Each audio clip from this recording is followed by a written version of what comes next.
আসসালামু আলাইকুম ভিউয়ার্স, কেমন আছো? আশা করি তোমরা ভালো আছো। আজকে আমি তোমাদের সাথে বরাবর মতো ট্রান্সলেশনের আরেকটা ক্লাস নিয়ে আসলাম। আজকে ক্লাসের বিষয় হলো ইংরেজিতে as much as,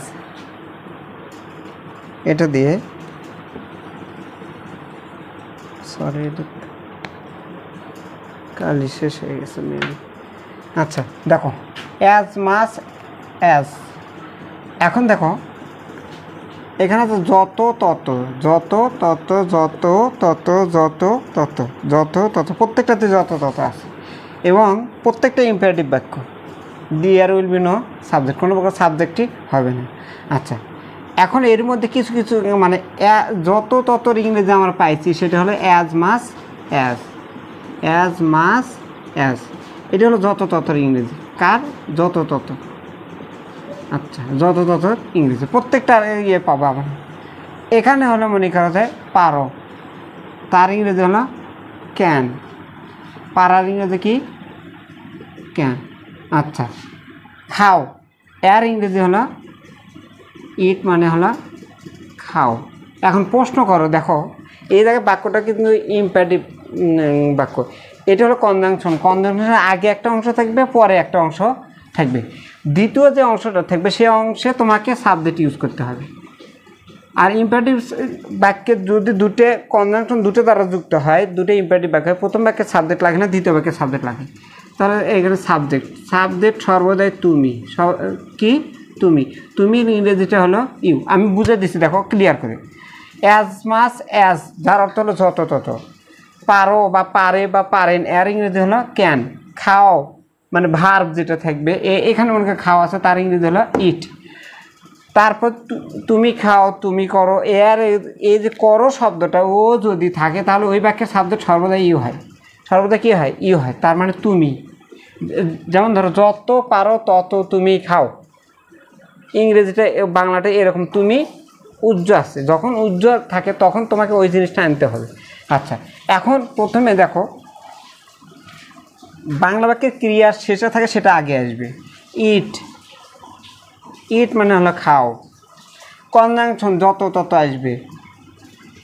it as much as তুমি পারো। কে পারে? তুমি পারো। পারার ইংরেজি হলো ক্যান। পারার ইংরেজি ক্যান, পারোর ইংরেজি ক্যান, পারেনের ইংরেজি ক্যান, পারিসের ইংরেজি ক্যান। বুঝেছে? আশা করছি তোমরা বুঝতে পারছো।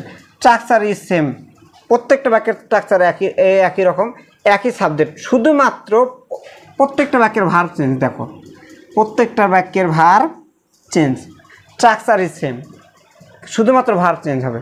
তাহলে কি? যত পারো তত কাজ করো। Work as much as you can.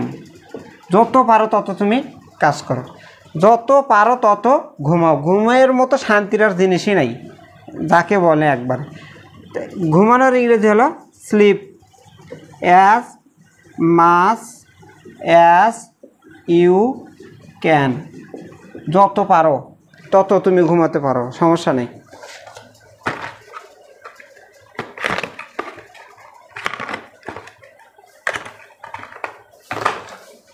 আচ্ছা, তারপর দেখো, যত পারো তত পড়াশোনা করো।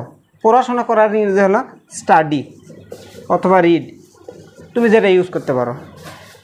As much as you can.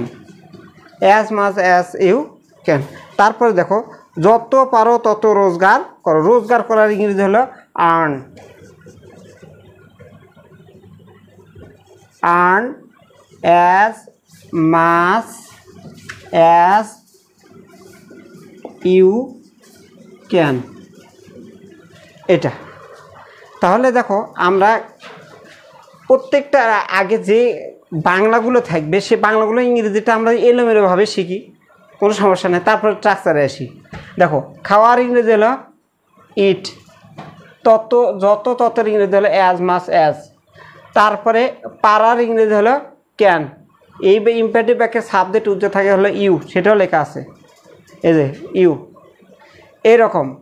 এখন শেষের ভার্বটা আগে আসবে, আমি আবারও বলতেছি শেষের ভার্বটা আগে আসবে, তারপরে বসবে হলো যত ততর ইংরেজি, তারপরে হলো পারার ইংরেজি আসবে হলো ক্যান, কিন্তু ক্যান তো এখানে বসতে পারে না, তার আগে দিতে হবে হলো সাবজেক্ট। আমি যেটা বলছিলাম যে সাবজেক্ট দ্বিতীয় অংশে সাবজেক্ট ইউজ করতে হবে। ইম্পারেটিভ বাক্য যদি কোনো কনজাংশন দ্বারা যুক্ত থাকে তাহলে দ্বিতীয় বাক্যের সাথে আমার সাবজেক্ট যোগ করতে হবে। প্রথম বাক্যের we know need of using subject, কোনো প্রকার সাবজেক্টের ব্যবহার দরকার নেই। এরকম বাক্য দিয়ে, যেমন যত পারো তত জমা করো, যত পারো তত দৌড়ো, যত পারো তত হাঁটো, এরকম শত শত বাক্য তুমি তৈরি করতে পারবা, কোনো সমস্যা নেই। বাক্যগুলো in translation, if you want to learn how to translate from Bangla to English, you will have to find out the Bangla meaning of the English word. English word-এর Bangla মিনিংটা তোমাকে আগে জানতে হবে, স্ট্রাকচারটা পরে, আগে বাংলার ইংরেজিগুলো তোমাকে আগে জানতে হবে। এটা হলো মানে বাংলা থেকে ইংলিশ শেখার প্রথম মক্ষম একটা উপায়। আশা করছি তোমরা বুঝতে পারছো। পরের কোনো ক্লাসে এইরকম একটা বিষয় নিয়ে আমি তোমাদের সামনে হাজির হব।